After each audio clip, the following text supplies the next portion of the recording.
ऐसे जितनी भी हमारी काउंसलिंग होती हैं, इन काउंसलिंग में जितने हमारे स्टेट के बच्चे होते हैं जो वहाँ के जिनके पास डोमिसाइल होता है, उन बच्चों का 85% सीट होता है, और जो हमारे दूसरे स्टेट के बच्चे हैं उनका 15% होता है। जैसे मान लीजिए कोई यूपी का बच्चा अगर आईपीओ में काउंसलिंग करेगा, तो आईपीओ का अगर जो 15% सीट है ये आपकी होगी दूसरे स्टेट के बच्चों की, मतलब पूरे इंडिया का बच्चा इन 15% सीट पे अपनी काउंसलिंग को करके सीट को ऑफ कर सकता है। और बाकी जो दिल्ली के बच्चे हैं इनके लिए कितनी सीट है? 85%। तो ये हमारा होगा स्टेट काउंसलिंग का 85%, 15%, जो कि हर स्टेट की काउंसलिंग में ये लागू होता है। आप देखते हो जो हमारे एनआईटी में एडमिशन होते हैं इसमें हॉस्टल कोड का फायदा कैसे मिलता है। देखिए, हमारे छत्तीसगढ़ से आपने 12th किया हुआ है तो आपको किसमें फायदा मिलेगा?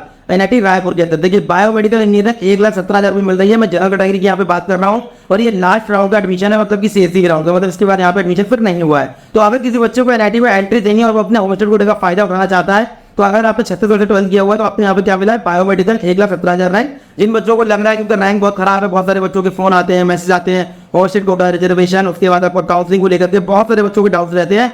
तो ये बच्चे अपना दिन की रैंक 1 लाख के आसपास आ रही है, 1 लाख से बाहर जा रही है, उनको आराम से एनआईटी रायपुर के अंदर अगर उन्होंने छत्तीसगढ़ से 12th किया हुआ है तो आराम से उनको वहाँ पे क्या मिल जाएगा? आपको बायोमेडिकल इंजीनियरिंग यहाँ पे मिल जाएगी।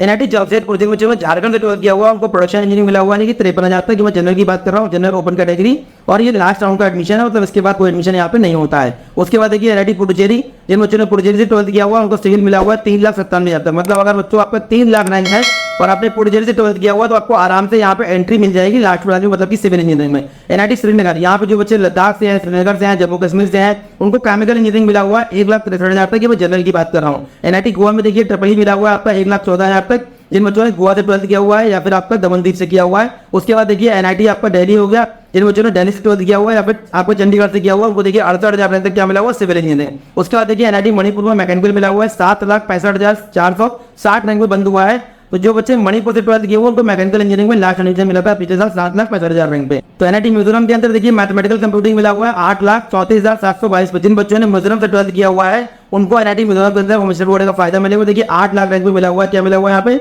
आपका mathematics and computing. NIT Meghalaya, जिन बच्चों ने मेघालय से 12th किया हुआ है सिविल इंजीनियरिंग मिला है 1,65,000 रुपये। मैं बात कर रहा हूँ जनरल कैटेगरी की, और लास्ट एडमिशन दूसरा काउंसलिंग का, मतलब सीएससी की राउंड का जो आपका होता है। नेक्स्ट हमारा देखिए एनआईटी उत्तराखंड।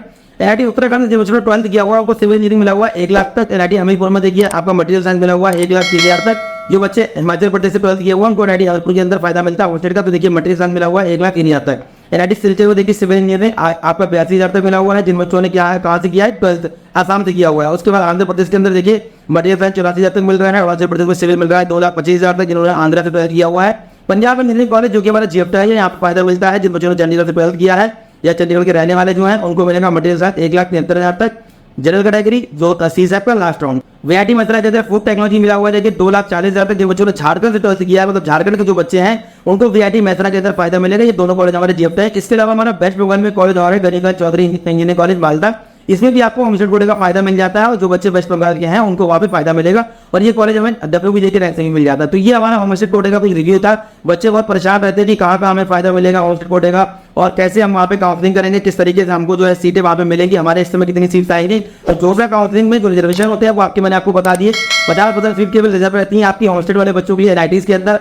स्टेट काउंसलिंग में 85%, 15% इस तरीके से रहता है दूसरे स्टेट के बच्चों के लिए। तो जितने जैसे बच्चे हैं, तो किसी भी स्टेट से बिलोंग करते हैं, गुजरात का बच्चा है, अब गुजरात का बच्चा पूरी राजस्थान में, उत्तराखंड में, पंजाब में या चंडीगढ़ में या यूपी में कॉलेज लेना चाहता है तो वहाँ की काउंसलिंग आप अप्लाई करिए। जैसे काउंसलिंग के फॉर्म आएंगे हम लोग डिटेल वीडियो लगातार आपको देंगे। उम्मीद करते हैं चीजें जानकारी काम आती होगी। हॉस्टल कोड के सारे डाउट्स आपके क्लियर हो गए होंगे। नेक्स्ट वीडियो में मिलेंगे अच्छे टॉपिक के साथ। तो धन्यवाद, थैंक यू।